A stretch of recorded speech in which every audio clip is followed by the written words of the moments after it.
봉독합니다. 하나님 말씀은 로마서 1장 13절부터 17절까지 있는 말씀 같이 봉독하도록 하겠습니다. 시작. 형제들아, 내가 여러 번 너희가 가고자 한 것을 너희가 모르기를 원하지 아니하노니 이는 너희 중에서도 다른 이방인 중에서와 같이 열매를 맺게 하리 함이로다. 지금까지 길이 막혔도다. 헬라인이나 야마인이나 지혜 있는 자나 어리석은 자에게 다 내가 빚진 자라. 그러므로 나는 할 수 있는 대로 로마에 있는 너에게 복음 전하기를 원하노라. 내가 복음을 부끄러워하지 아니하노니 이 복음은 모든 믿는 자에게 구원을 주시는 하나님의 능력이 됨이라. 먼저는 유대인에게요 그리고 헬라인에게로다. 복음에는 하나님의 의가 나타나서 믿음으로 믿음에 이르게 하나니 기록된 바 오직 의인은 믿음으로 말미암아 살리라 함과 같으니라. 아멘. 기도드리겠습니다. 하나님 아버지 감사합니다. 오늘 거룩하고 복된 주일을 우리에게 허락하시고 주님을 찬양하며 예배할 수 있도록 사랑하는 성도들과 함께 예배자로 세워주심을 감사드립니다. 오늘도 예배 가운데 그 크신 하나님의 사랑을 경험하면서 예배하는 이 시간 주님의 얼굴을 마주보게 하시고 주님의 음성을 듣게 하시고 주님의 손을 꼭 잡고 성령님과 함께 하는 예배가 되기를 원합니다. 성령님 함께하여 주시옵소서. 성령의 나타남이 강한 능력으로 우리 가운데 임하게 하여 주시옵소서. 오늘도 하나님의 의가 나타나는 복음의 말씀을 배워서 생명 걸고 주님의 일을 감당하는 저희들 되도록 성령님께서 동행하시고 인도하여 주시옵소서. 하나님 아버지, 오늘도 말씀 앞에 서 있는 우리 아가페 교회 성도들과 영상으로 예배에 참여한 모든 하나님의 백성들을 성령으로 사로잡아 주시고 한 번밖에 살 수 없는 이 세상을 살아가면서 후회함이 없는 삶을 살아갈 수 있도록 축복하여 주시옵소서.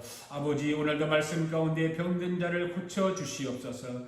눌린 자에게 자유함을 주시고 무거운 짐을 진 자의 무거운 짐을 다 풀어주시고 회개하지 못하는 자들에게는 회개의 영으로, 깨닫지 못하는 자들에게는 깨달음의 영으로, 지혜가 부족한 자들에게는 지혜의 영으로, 문제를 안고 몸부림치는 자들에게는 문제를 해결하는 영으로 성령 하나님께서 이 자리를 채워주셔서 모든 예배자들이 주님 앞에 예배하는 이 한 시간이 정말 실감날 수 있도록 우리를 축복하여 주시옵소서. 감사드리며 예수님의 이름으로 기도하옵나이다. 아멘. 할렐루야. 우리 서로 인사합시다. 주의 사랑으로 사랑합니다. 주님이 이 자리에 우리와 함께 하십니다. 아멘. 여러분 예수님을 사랑하십니까? 예수님을 사랑하시면 아멘 하시기 바랍니다. 할렐루야. 한번 따라 합시다. 하나님의 의가 나타나는 복음. 다시 한번 하나님의 의가 나타나는 복음. 오늘도 복음에 대한 말씀을 드리도록 하면서 함께 우리가 공부해 보도록 하겠습니다. 여러분, 우리가 살고 있는 저희들이 살고 있는 미국의 인구가 몇 명인지 아시나요? 미국 시민권을 가진 사람들은 미국 인구 정도는 좀 알고 살아야 되겠죠. 그죠? 네. 미국 인구가 지금 2024년도에 조사를 결과가 보니까 3억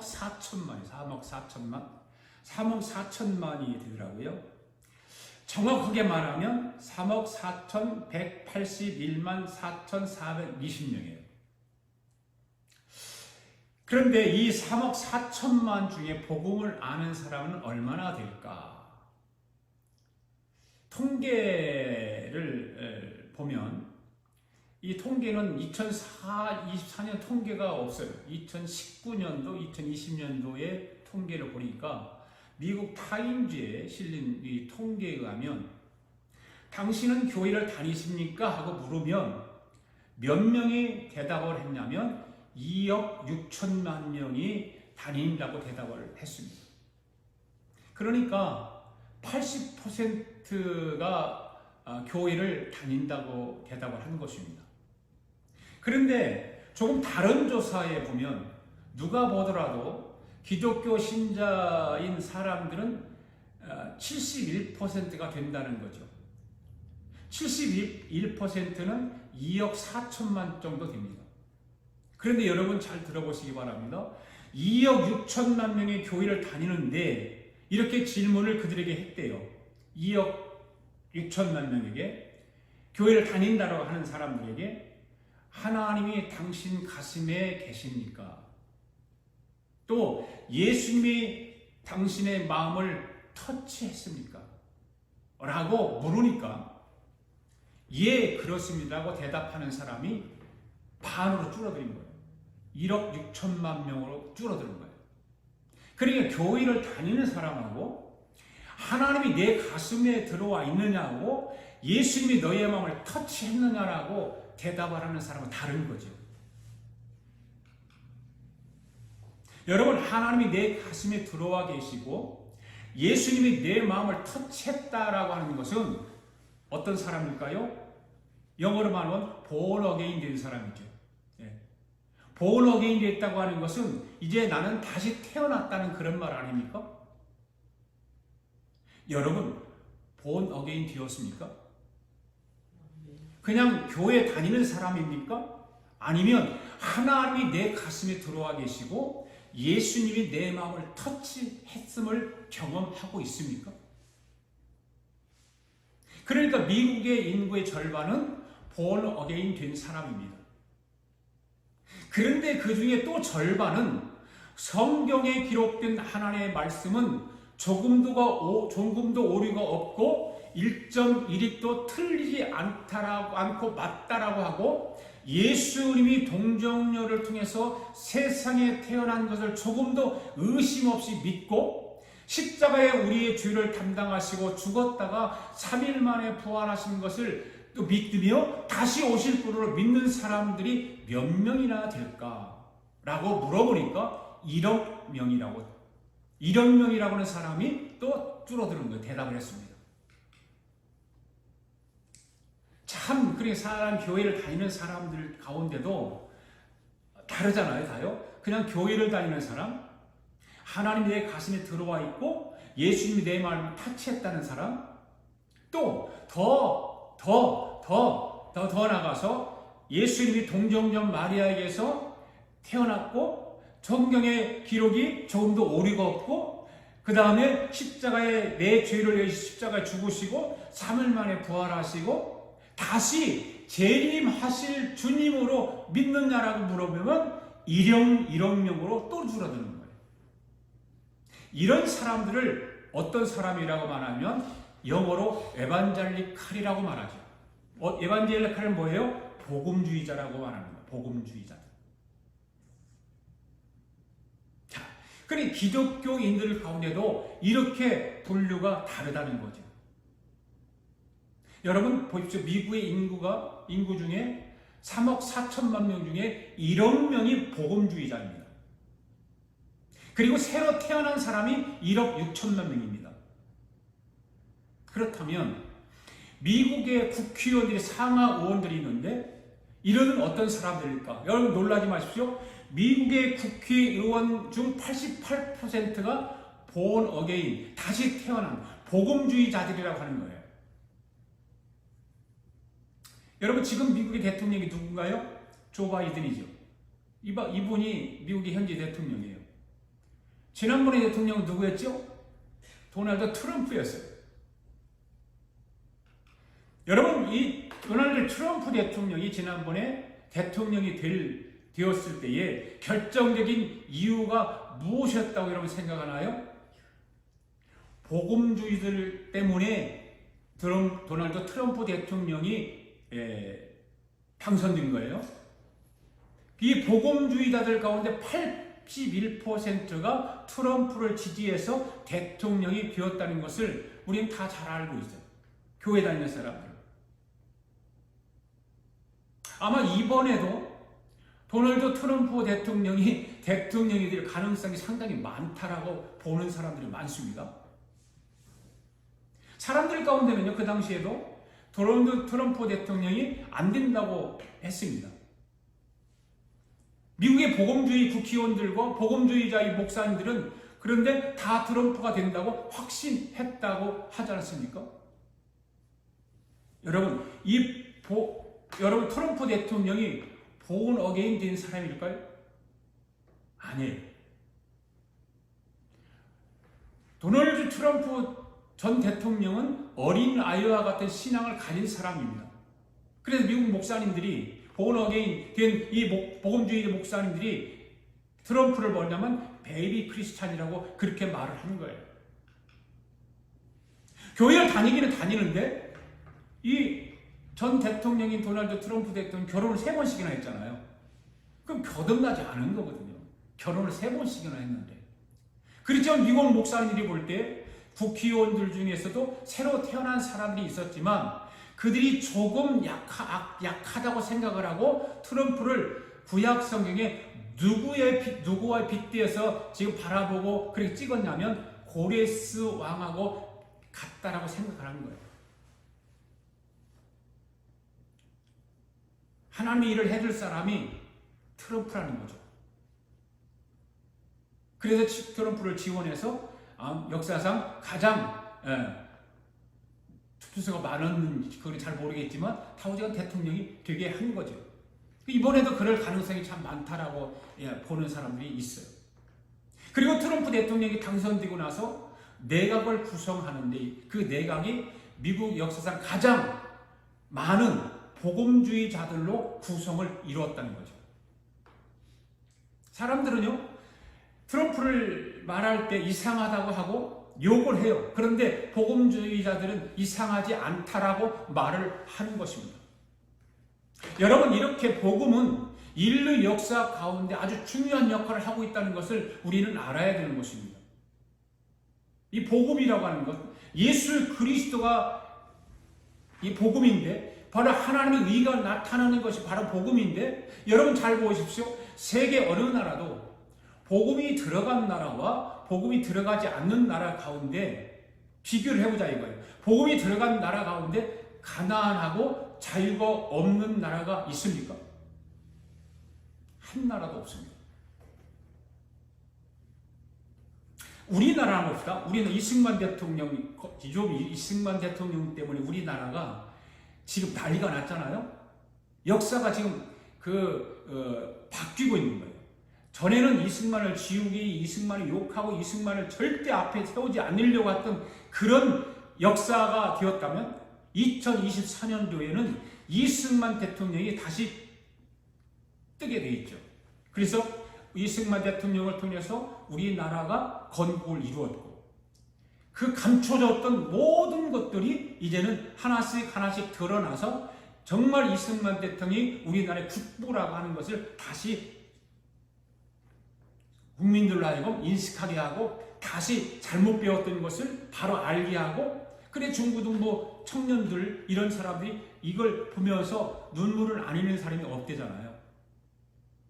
이승만 대통령이 우리나라를 건국할 때에 자유민주주의와 자유시장 경제와 한미동맹을 통해서 기독교라고 하는 이승만 대통령이 만났던 하나님, 이승만 대통령이 한성 감옥에서 성경을 보면서 하나님을 만났던 그 기독교 입국론을 통해서 우리나라를 건국을 이뤘다는 거죠. 거기에 기둥을 세워서, 거기에 토대로 해서. 그만큼 복음은 뭐냐? 모든 믿는 사람들에게 구원을 주시는 하나님의 능력이 된다라고 오늘 본문에서 말씀하고 있습니다. 그래서 십자가 복음을 알 때와 십자가 복음을 모를 때의 차이는 하늘과 땅 차이만큼 크다라고 하는 것입니다. 여러분, 인간은 누구나 생각하는 이성과 논리를 통해서 어떤 이치에 맞느냐 맞지 않느냐를 판단하잖아요. 이런 우리의 생각들이 어디 뿌리를 두고 있느냐면 이성의 뿌리를 두고 논리와 이치에 맞냐 맞지 않느냐를 통해서 합리적인 생각을 하게 되지 않습니까?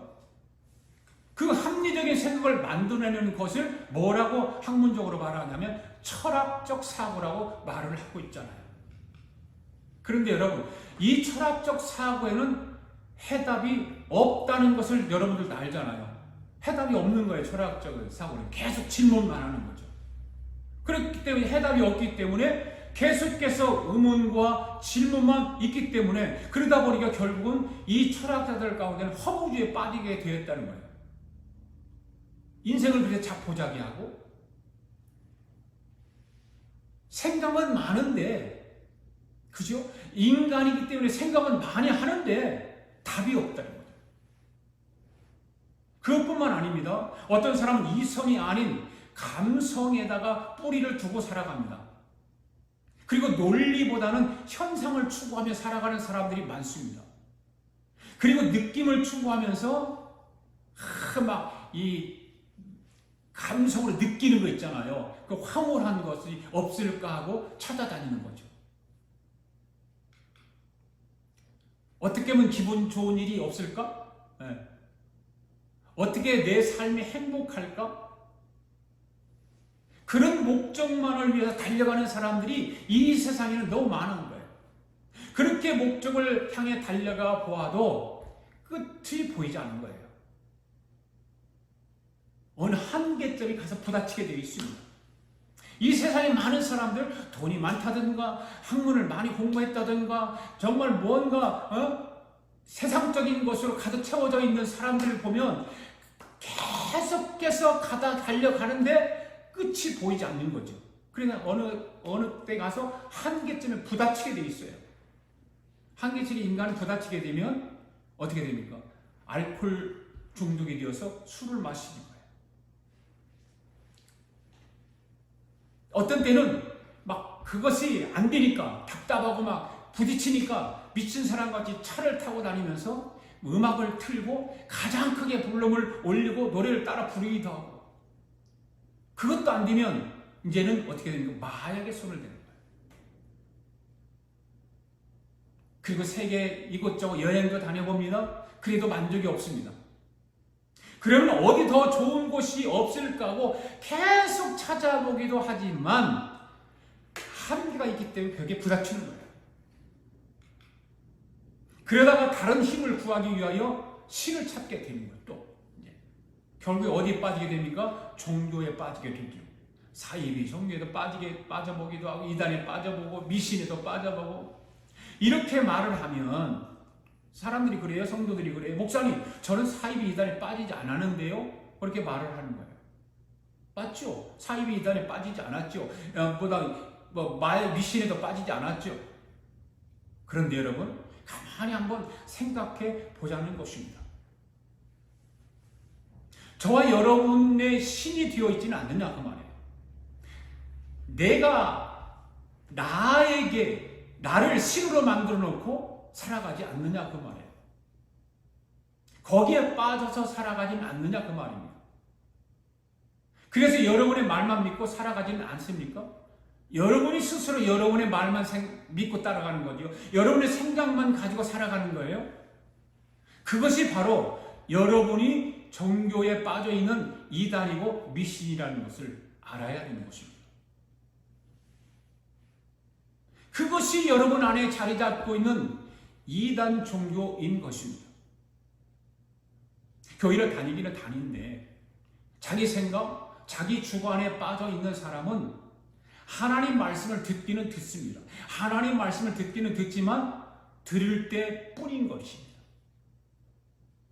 많은 사람들이 오늘도 주일날 교회에 와서 예배를 드리는데 하나님 말씀을 지금 듣고 있을 텐데 듣고 있을 때뿐만이라는 거죠.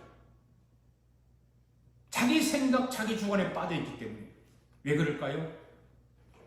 자기 생각을 따로 가지고 있다 그 말이에요. 자기 생각을 따로 가지고 있는 거예요. 하나님의 생각하고 내 생각 따로 가지고 있는 거예요. 하나님은 당신 거, 하나님의 거잖아. 나는 내 생각이 따로 있어. 여러분, 이것을 누가 가져다 줄까요? 사단이 갖다 주는 것입니다. 교회를 다니지만 이러한 위험성에 빠질 가능성이 아주 많습니다. 이단에 속한 집단, 그 집단에 가지는 않지만 그렇죠? 거기는 가지는 않아요. 이단에 빠지는 거기에 사이비에 가지는 않지만 자기가 이단이 되어서 자기가 사이비가 되어서 거기에 빠져 있는 거예요. 오늘 우리 아가페 교회 성도 여러분들과 영상으로 예배에 참여한 모든 성도들은 한 사람도 그런 사람이 없기를 바랍니다. 아멘. 오늘 우리는 이러한 생각 속에 빠져나와야 하는 거죠. 이런 생각 속에서 빠져나오려면 어떻게 해야 할까요? 오늘 우리는 하나님의 의가 나타나는 복음적 생각을 하라고 성경은 말하고 있습니다. 하나님의 의가 나타나는 복음적 생각을 해라. 즉 무슨 말이냐면 하나님의 의가 나타나는 복음이라고 하는 말은 예수 그리스도를 생각하라 그 말입니다. 할렐루야. 오직 복음 즉 예수 그리스도로 인해서 이성적인 생각과 감성적인 생각을 버리라는 거예요. 그러면 복음을 만나게 되어 있고 오직 성령으로 십자가의 도를 만나게 되어 있기 때문에 그렇게 말하고 있는 것입니다. 이것이 오늘 우리가 살아가고 있는 인간들의 최고의 축복이 되는 것입니다. 할렐루야. 이 십자가의 도에 도달하게 되면 그 사람은 무엇을 보게 될까요? 하나님의 의가 나타나는 복음, 즉 예수 그리스도를 통해서 그 십자가의 도에 도달하게 되면 우리가 추구하는 것이 뭐가 되냐면 저 멀리 보이는 시온성, 즉 새 예루살렘이 보인다 그 말입니다. 우리는 거기를 추구하며 살아가게 되었고 거기를 따라가게 되었고 거기를 향해서 달려가게 되어 있는 것입니다. 할렐루야. 여러분 인간의 세 가지 생각에 빠지게 되어 있습니다. 하나는 철학적인 생각에 빠져서 인생을 허무하게 마감을 하는 생각. 또 종교에 빠져서 나 자신이 종교가 되어서 그 속에서 허우적거리며 살아가는 생각. 또 아니면 오직 복음으로 십자가의 도에 도달하여 저 멀리 보이는 시온성 예루살렘을 향해서 달려가는 생각. 이 세 가지 생각에 빠져 살아가게 되어 있는 거예요. 오늘 우리는 그렇다면 어디를 향해서 달려가야 될까요? 이건 말할 것도 없겠죠. 복음적 십자가의 도에 도달해서 저 멀리 보이는 시온성을 향해서 즉 예루살렘을 향해서 달려나가는 저와 여러분들의 되기를 바랍니다. 거기에 그런 주인공이 되기를 바랍니다. 한번 따라서 합시다. 우리는 사탄으로부터 이겼습니다. 우리는 세상으로부터 이겼습니다. 여러분 우리는 사단과 세상으로부터 이긴 자인 줄 믿습니다. 할렐루야. 그러면 하나님의 의가 나타나는 복음이란 무엇이냐 그 말이에요. 무엇일까요? 첫째, 복음은 하나님의 살아계심을 믿는 것입니다. 여러분, 복음의 시작은 하나님의 살아계신 것을 인정하는 것으로 시작하는 것입니다. 아멘? 이것을 로마서 말씀에는 하나님의 의가 나타난 복음이라고 되어 있습니다. 한번 17절 말씀 같이 읽겠습니다. 시작. 복음에는 하나님의 의가 나타나서 믿음으로 믿음에 이르게 하나니 기록된 바 오직 의는 믿음으로 말미암아 살리라 한 것 같으니라. 아멘. 여러분 여기서 말씀하는 하나님의 의라고 하는 것은 무엇일까라고 하는 거예요. 하나님의 의가 무엇일까? 여기서 말하고 있는 하나님의 의는 하나님의 의에 적합하고 받아들여질 만한 인간의 의를 말하는 것이 아니에요. 이 말씀은 종교개혁자 루터로 하여금 엄청나게 고민하게 만들었던 말씀이 이 말씀이에요. 그래서 루터로 하여금 종교개혁을 촉발시킨 말씀이기도 하잖아요. 이 말씀이. 당시 루터가 이 말씀을 때문에 깊이 좌절하고 고민하고 있던 이유가 무엇이냐면 그것은 바로 어떻게 자신이 하나님의 의를 만족시킬 수 있겠느냐는 거예요. 여러분 욥도 한번 생각해 보자고요. 욥은 하나님께서 말씀하고 있어요. 욥을 향해 거듭해서 욥을 향해서 뭐라고 말해요? 악에서 떠나고 순전하여 하나님을 경외하는 자라고 인정한 당대의 최고 의인이 욥이었습니다. 그런데 정작 욥은 자신을 가리켜서 뭐라고 말하고 있죠? 욥기 9장 2절 말씀 시작. 내가 진실로 그 일이 그런 줄을 알거니와 인생이 어찌 하나님 앞에 의로우랴. 여러분 지금 이 말씀, 욥이 고백한 이 말씀 보면 인간은 자기의 의로 하나님의 의를 이룰 수 없다 그 말 아닙니까? 하나님의 의에 인간은 아무리 의인이라고 하나님이 인정해줬지만 하나님의 의에 이룰 수 없다라고 자기 자신이 지금 고백하고 있어요. 생각해 보십시오. 하나님께서 인정하시는 욥이 하나님 앞에서 의로울 수 없다면 저와 여러분들은 어떻게 되는 걸까요? 욥은 당대의 최고 의인이라고 하나님이 인정해 준 사람인데 욥이 하나님 앞에 의로울 수 없다라고 하면 저와 여러분 어떻게 될까요? 두말할 나위 없이 구원의 소망이 하나도 없는 거죠. 구원의 소망이 없는 거예요. 그래서 루터도 이 말씀으로 말미암아서 구원의 길이 차단되었다라고 당시에 루터가 가지고 있는 마음 속에 고백을 한 거 아닙니까? 그런데 그가 이 말씀을 가지고 한참을 고민을 하고 있을 때 전혀 새로운 사실을 깨닫게 됩니다. 그것은 바로 여기에 말씀한 하나님의 의가 하나님께 이르기 위한 인간이 만족시켜야 할 인간의 의가 아니라는 사실이에요. 인간의 의를 통해서 하나님을 만족시킬 수 없는 거예요. 그러면 하나님의 의는 무엇일까요? 하나님의 의는 하나님께서 당신의 의에 적합하다라고 받아들이질 만하도록 믿는 자들에게 선물로 주시는 것을 하나님의 의라고 하는 거예요. 하나님이 그거를 복음을 받아들일 만한 하나님의 의에 적합하다고 받아들일 만한 하도록 믿는 자들에게 선물로 주시는 것이 바로 하나님의 의예요. 그렇다면 거기에 어디에 나타나는 것입니까? 바로 복음에 나타나게 되었다 그 말이에요. 믿습니까? 하나님의 의는 복음을 믿는 자들에게 나타나는 거예요. 여러분 놀랍지 않습니까? 이거는 깨달을 수 없는 것. 사도 바울이 정말 우리에게 깨달을 수 있는 정말 깊은 말씀을 우리에게 들려주고 있는 거예요. 이것이 바로 복음의 위대함이라고 하는 것입니다. 그래서 복음은 감격스러운 거죠. 복음 앞에 눈물을 흘리지 않는 사람이 아무도 없습니다. 복음은 감사를 알게 하는 것입니다. 통곡을 하게 만드는 것입니다. 복음을 제대로 이해하는 사람들은 반드시 감격하게 되어 있고 반드시 변하게 되어 있는 것입니다. 할렐루야. 그래서 하나님의 의가 나타나는 복음은 가정스러운 것이 아니라 가정에서 만들어진 것이 아니라 그 현실의 복음으로 이루어지는 것이 바로 복음이에요. 할렐루야.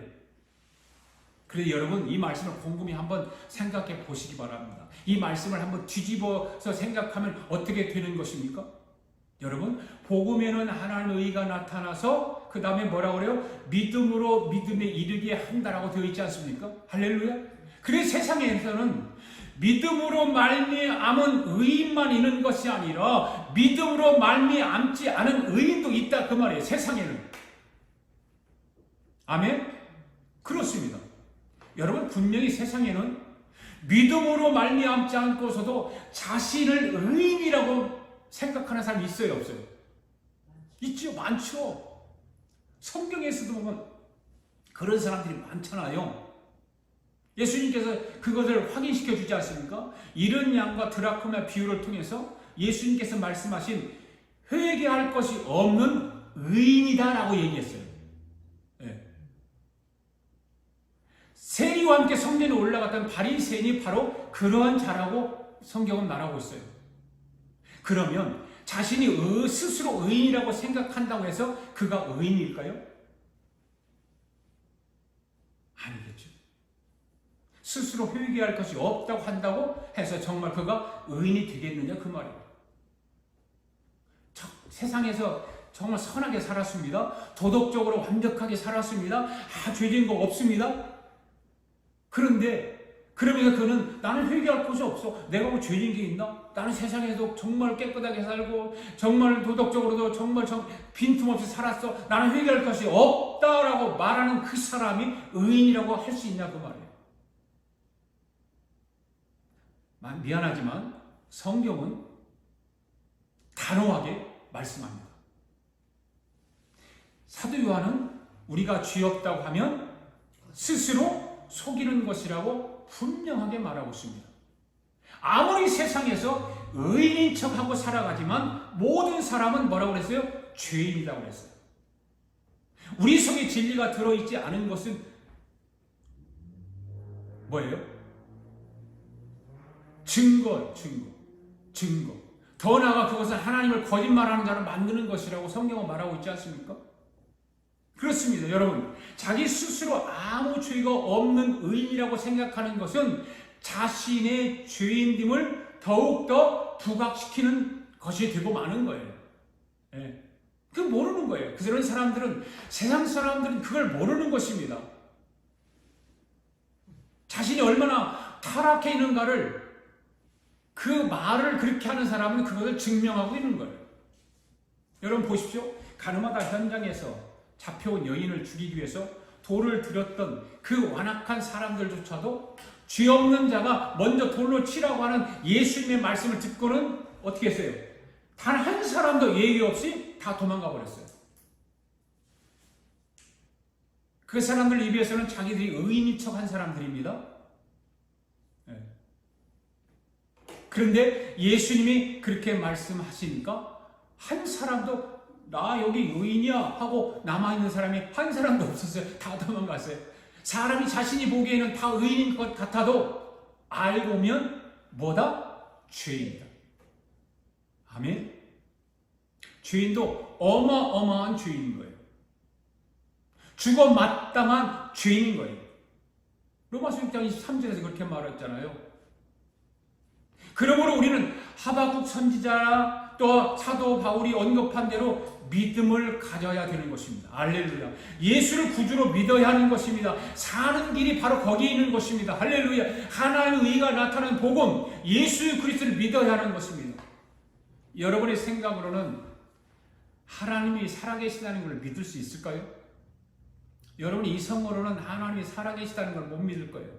그러나 복음으로만 하나님의 살아계시다는 것을 알고 믿게 되는 거예요. 할렐루야. 우리는 오늘 하나님의 의가 나타난 이 복음을 꼭 붙잡아야 될 줄로 믿습니다. 할렐루야. 복음의 두 번째 단계는 뭐냐? 살아계신 하나님이 천지를 창조하신 것을 믿는 것입니다. 믿습니까? 할렐루야. 요한복음 1장 1절에서 3절까지 한번 읽어보겠습니다. 시작. 태초에 말씀이 계시니라. 이 말씀이 하나님과 함께 계셨으니 이 말씀은 곧 하나님이시니라. 그가 태초에 하나님과 함께 계셨고 만물이 그로 말미암아 지은 바 되었으니 지은 것이 하나도 그가 없이는 된 것이 없느니라. 아멘. 하나님이 살아계신 것을 믿는 것이 첫 번째 복음의 첫 단계라면 두 번째 단계는 천지를 창조하신 분이 바로 하나님 즉 예수 그리스도라고 하는 것을 믿는 것입니다.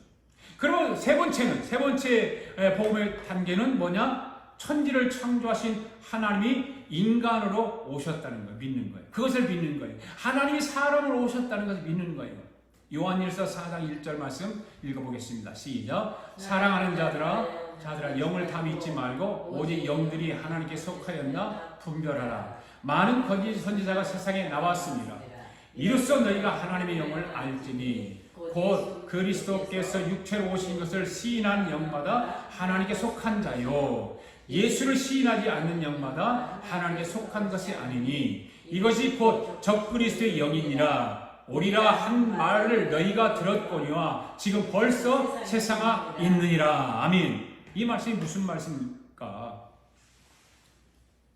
이해가 가세요, 여러분들? 여러분 입에서 하나님이 사람으로 태어난 분이 예수다라고 하는 말을 하는 순간 창조주 하나님이 성령으로 여러분 속에 쑥 들어간다 그 말이에요.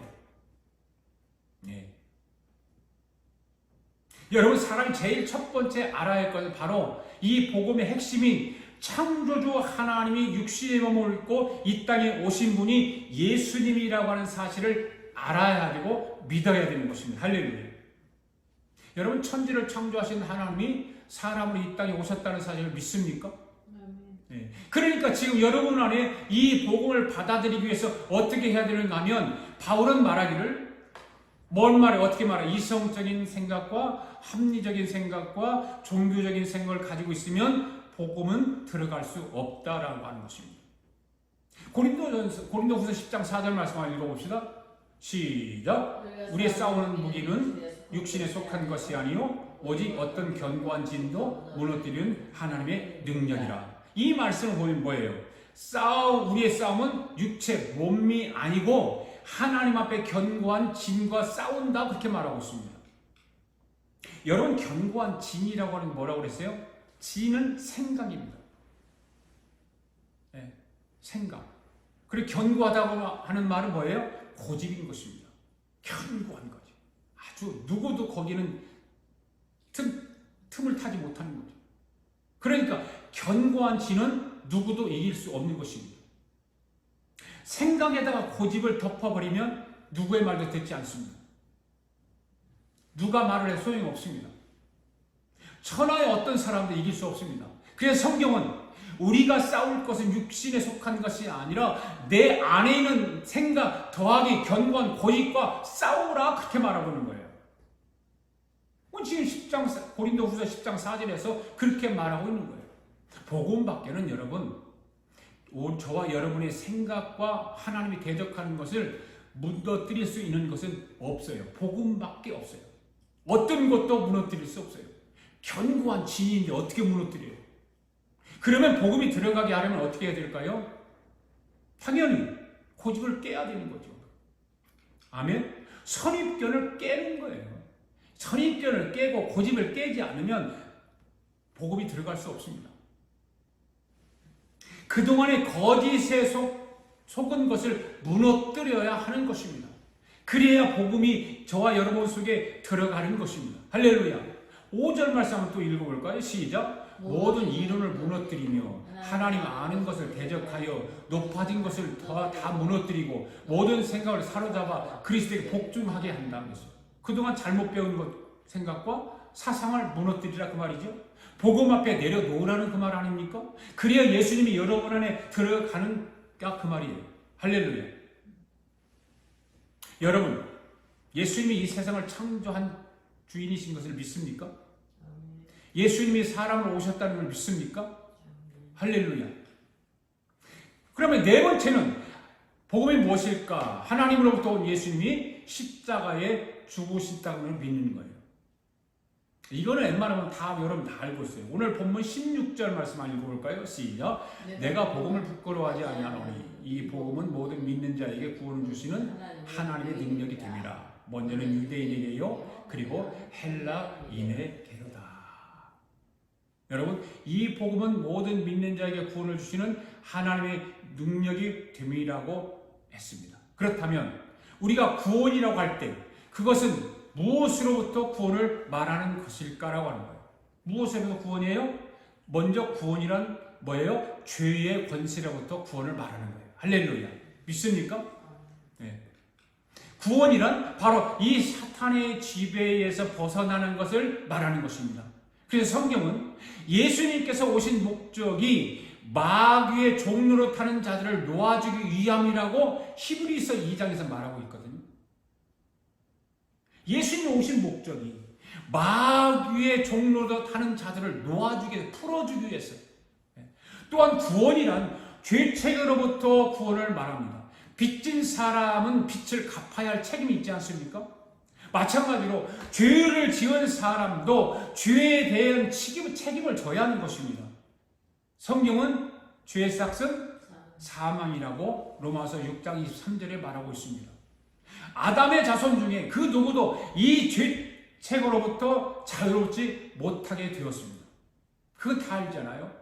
네. 성경은 그런데 하나님이 우리 죄에 대한 책임을 우리에게 돌렸습니까? 돌리지 않았습니까? 돌리지 않았어요.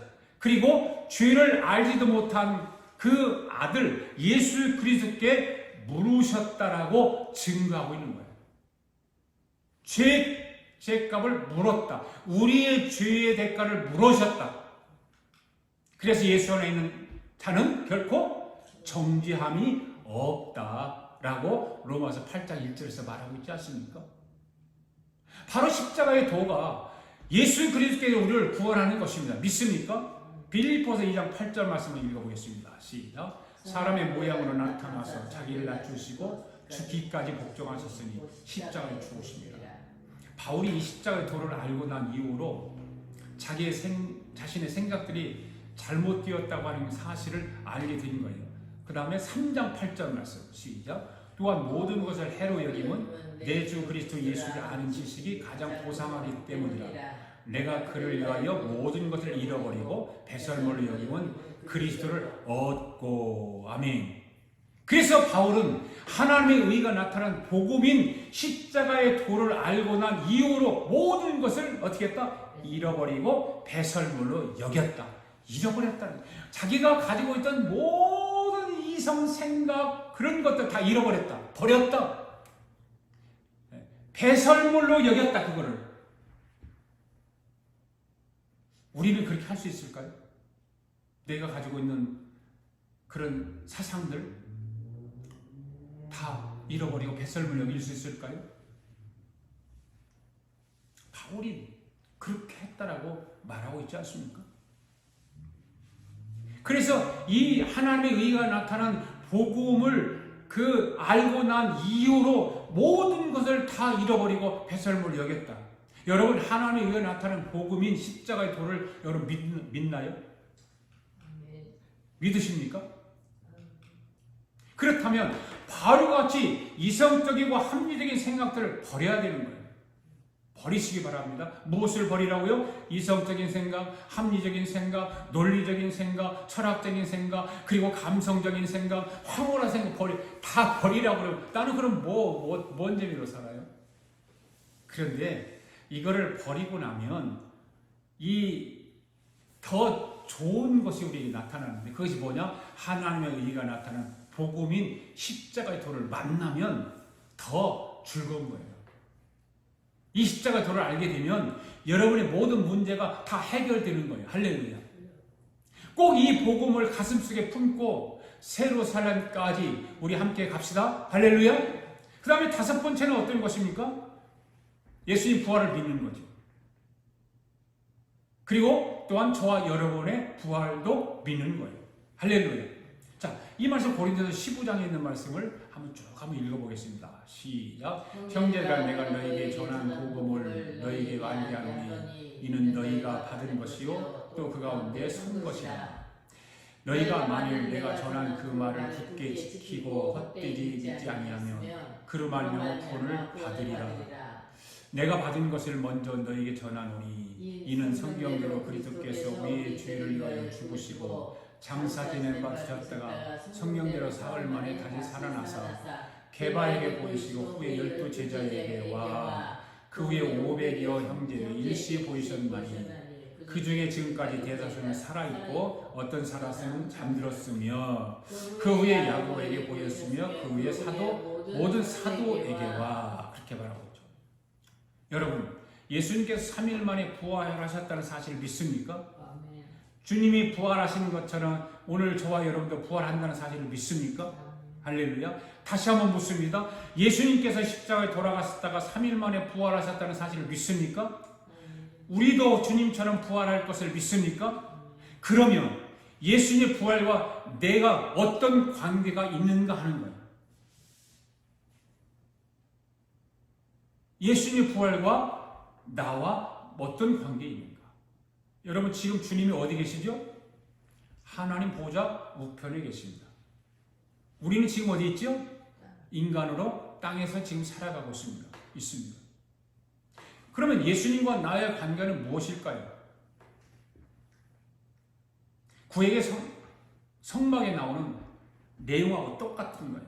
여기 성막을 한번 여러분 잘 보십시오. 성막에 보면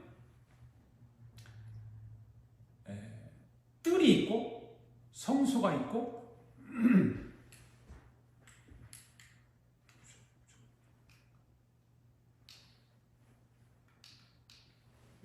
여기는 이 화면은 안 보여요. 이게 지금 성막이 있잖아요. 이건 안 보여요. 화면이라서 안 보여요. 여기에 지금 뜰이 있고 이게 성소예요. 여기 지성소예요. 이거 들어가기 위해서 번제단, 물두멍, 촛대, 떡상, 향단 거쳐서 지성소까지 들어가는 거예요. 예. 제사장과 바깥들에 있는 선인 백성들이 제사장은 어떤 역할을 해요? 이 바깥들에 있는 백성들의 모든 기도 제목을 가지고 들어가는 거죠. 들어가는 순서가 까다로워요. 예. 번제단이 있고 물떡이 가서 있고 촛대를 지나서 떡상과 향단을 지나 들어가는 거예요.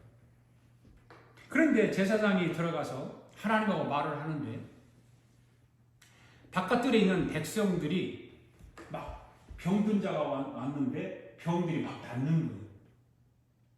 예. 제사장이 가서 저 지성소에 들어가서 하나님하고 대화를 하고 있는데 기도하고 있는 거죠. 그런데 바깥에서 기다리고 있는 많은 수많은 그 백성들이 병든 자들이 막 병이 막 낫는 거예요. 그런데 지금도 여러분 예수님이 하늘 보호자인 지성소에 들어가셨잖아요. 그렇죠? 네. 그리고 하나님과 뭐라고 지금 하나님 말을 하고 있을 거 아니에요. 대화를 하고 있을 거 아니에요. 여러분 무슨 말을 하고 있을까요? 바로 이 땅에서 예수님을 구주로 믿는 사람들, 바로 저와 여러분들을 위해서 주님이 뭐라고 말을 하고 있는 것 아닐까요? 그렇죠? 예수님은 우리의 대제사장 되잖아요. 그렇죠? 네. 이 대제사장이 지금 뭐라고 말을 하기 때문에 오늘 우리가 예배하는 중에 예배 가운데도 기적이 일어나는 거예요. 치유의 역사도 일어나는 거예요. 할렐루야. 성목으로 말하자면 바깥들에 서 있는 백성들이 대제사장이 지성소에 들어가서 하나님하고 지금 말을 하고 있을 때 그 백성들에게 있어서 기적이 일어났듯이 치유의 역사가 일어났듯이 문제가 해결되었듯이 지금도 저와 여러분들이 하나님 앞에 나와 예배 드리고 있는데 우리의 대제사장 되시는 예수님께서 하나님과 뭐라고 대화를 하는데 우리에게도 그런 기적들이 일어나고 있다 그 말이에요. 할렐루야. 믿습니까? 여러분 저는요 하나님으로부터 치유받은 일들이 많아요. 언니가 저도 이런 얘기를 했을 거예요. 예, 군대를 가기 위해서 신체 검사를 받으러 갔는데 신체 검사를 받다가 폐가 좋지 않다고 하면서 내보내는 거예요. 1년 동안 치유하라고 치유해서 다시 오라고 하더라고요. 그런데 1년 동안 약을 먹었을까요? 약을 먹지 않았을까요? 약을 안 먹었어요. 그냥 거의 심각하게 생각하지 않았어요. 그때도 내 안에 작은 믿음이 있었던 거죠. 하나님의 치유해 주시겠지 하면서 마음이 평안함이 있었고 그냥 보통 생활을 하게 된 거예요. 그 다음에 그래도 또 신체검사 받으러 갔는데 군대를 가지 않아도 되도록 해줬어요. 그것이 잘하는 것이 아니라 어떤 그 병을 치유를 해주셨다고 하는 거죠. 예.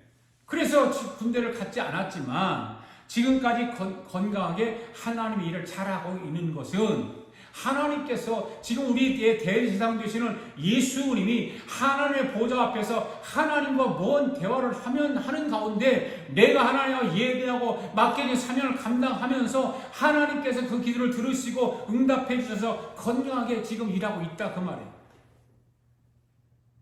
오늘 여러분도 예배 가운데 보이지는 않지만 하나님께서 여러분의 아픈 부분을 치유해 주실 줄 믿습니다. 할렐루야. 바로 구약의 성막의 원리를 보면 오늘도 대제사장 되시는 예수님께서 저와 여러분의 각자의 신음소리를 듣고 하나님께 아리고 있기 때문인 것을 믿습니다.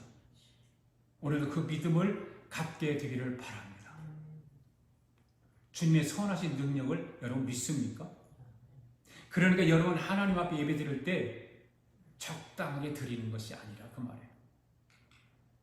온 마음을 다해 드려야 되는 것입니다. 찬양도 뜨겁게 불러야 되고 기도로 큰 소리도 하고 기도해야 되고 말씀을 들을 때도 제발 다른 것 하지 말고 집중해서 들으라 그 말이에요. 집중해서 말씀을 들어도 교회 문만 열고 나가면 다 까먹는데 집중하지 않고 다른 곳에 마음을 빼앗기면 여러분 기적이 일어날까요? 일어나지 않습니다. 여러분의 마음가짐이 따라서 성령의 역사는 달라지는 것입니다. 오늘 예배를 통해서 성령의 강한 은혜가 있기를 바랍니다. 지금 이 시간도 우리의 대장 되시는 예수님이 하늘 보좌에서 저와 여러분을 위해서 하나님과 계속해서 대화를 하고 계신다는 거 믿습니까? 그래서 우리가 예수를 믿는 거예요. 지금도 우리의 대장 되시는 예수님이 보좌 앞에서 하나님하고 대화를 하고 있을 거예요. 그래서 우리가 예수 믿는 거예요. 이것이 뭐라고? 하나님의 의가 나타난 복음인 거예요. 할렐루야. 그래서 예수 그리스도를 믿는 것이 기적인 거예요. 기적. 아무나 믿는 게 아니라니까요. 저와 여러분의 이성으로는 예수님을 구세주로 믿을 수가 없는 거예요. 복음을 받아들이지 못하기 때문인 것입니다. 왜? 우리는 이성이 앞서 있고 감성이 앞서 있고 이 이성과 감성이 복음을 거부하기 때문인 것입니다. 오늘 저와 여러분이 예수님을 구주로 믿는 것은 성령님의 강권적인 역사가 있기 때문인 줄 믿습니다. 그러니까 부활하신 주님과 우리의 관계는 주님과 하늘 보좌에서 저와 여러분의 이름을 각각 부르시면서 하나님에게 아리고 계시는 거예요. 그러니까 오늘 저와 여러분 기분이 좋은 거예요. 여러분 기분 좋아요, 나빠요? 기분 좋지요? 할렐루야. 그 예배 드릴 때도 마음속에 기쁨이 솟아나고 막 감동이 있고 은혜가 있고 막 이래야 되는 거예요. 자, 고린도전서 15장 3절 말씀을 읽어봅시다. 시작. 내가 받은 것을 먼저 너에게 전하노니 이는 성경대로 그리스도께 우리 주를 위하여 죽으시고 장사한 지낸 바 되었다가 성경대로 다시 살아나셨다. 이 말씀은 뭐예요? 사도 바울은 성경대로 그리스도께서 우리 주를 위하여 죽으시고 장사가 지낸 바 되었다가 성경대로 다시 사흘 만에 살아나셨다라고 말하고 있는 것입니다. 이 말은 뭡니까? 그리스도의 죽음과 부활이 성경의 예언대로 되어졌다 그 말입니다. 할렐루야. 여기서 성경대로라고 하는 말은 어디를 말할까요? 구약 성경의 예언대로 말하고 있는 거예요. 구약 성경의 예언대로.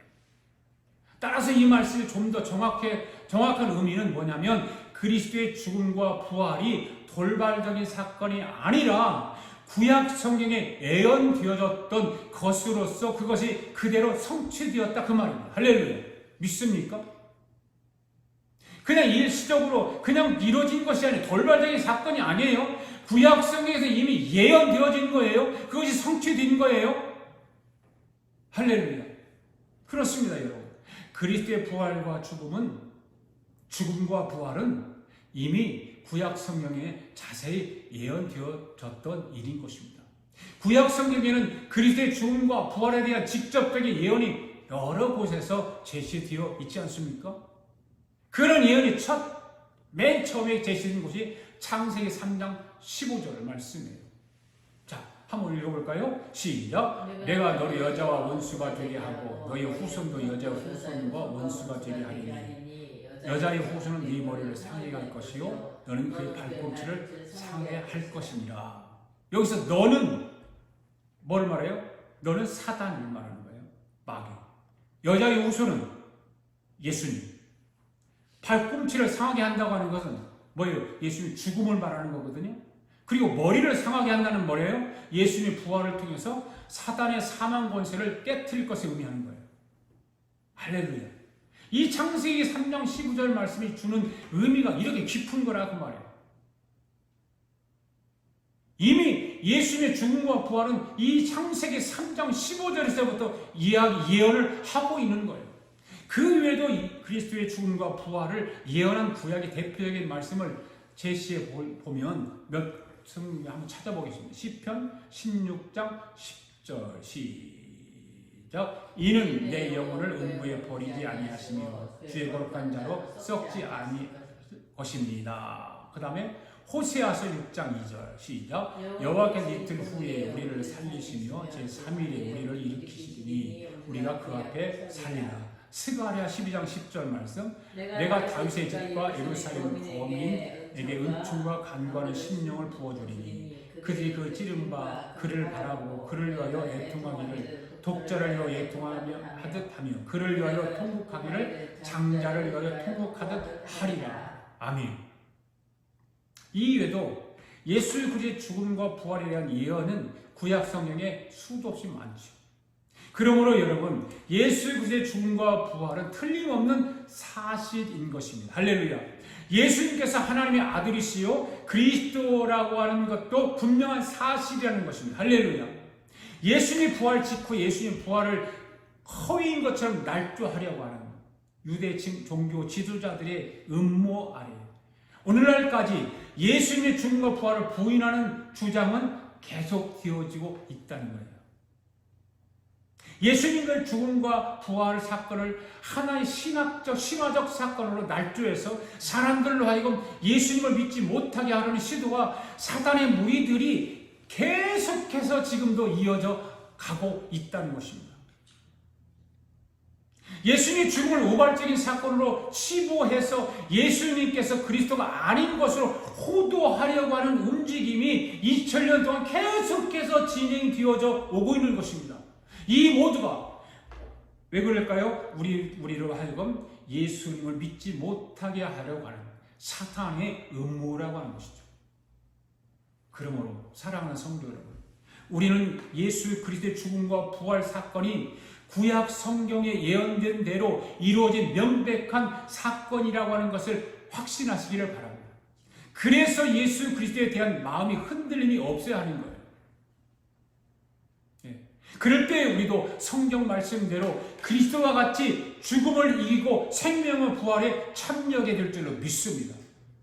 이번 한 주간도 여러분 우리가 살아가는 데 있어서 하나님의 의가 나타난 복음을 더 굳건하게 해서 복음을 통해서 악한 원수마귀를 물리치고 승리하는 저와 여러분 될 수 있기를 주의 이름으로 축원합니다.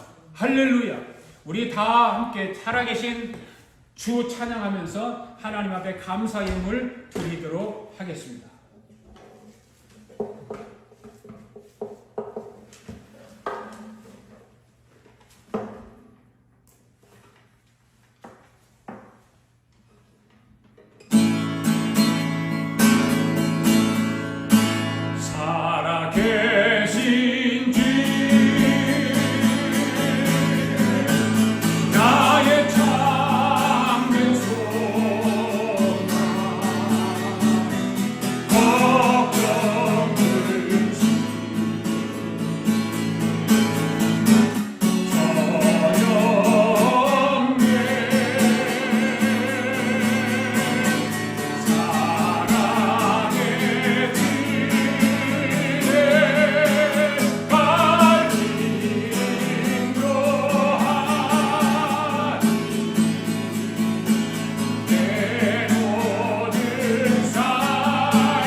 감사합니다. 오늘도 하나님께서 저희들을 은혜 베풀어 주심을 감사합니다. 말씀에 축복해 주심을 감사합니다. 하나님의 의가 나타난 복음을 통해서 깨닫게 해주심을 감사합니다. 이 복음의 말씀이 오늘도 우리의 힘이 되게 하시고 능력이 되게 하여 주셔서 이 한 주간도 정말 우리가 삶을 살아갈 때 힘을 얻고 살아가게 하여 주시옵소서. 능력을 힘입어 살게 하여 주시옵소서. 복음으로 말미암아 정말로 감사함 받아서 살게 하여 주시옵소서. 아버지 하나님, 오늘도 하나님 앞에 귀한 예물을 봉헌에 올렸습니다. 사랑하는 성도들 드려진 예물을 기억하시고 복을 허락하여 주시되 하늘의 신령한 복과 이 땅의 기름진 복으로 넘치도록 채워주셔서 하나님의 영광을 위해서 날마다 전진해 나가는 복된 삶을 살아가기에 부족함이 없도록 역사하시고 인도하여 주시옵소서. 하나님의 교회가 더욱더 주님의 영광을 위해서 주의 나라를 위해서 힘차게 달려가는 교회가 되게 하여 주시고 하나님의 뜻을 이루는 교회가 되게 하시고 복음을 전파하는 교회가 되도록 역사하여 주셔서 날마다 하나님 앞에 기쁨이 드는 교회가 되도록 성도들이 되도록 축복하여 주시옵소서.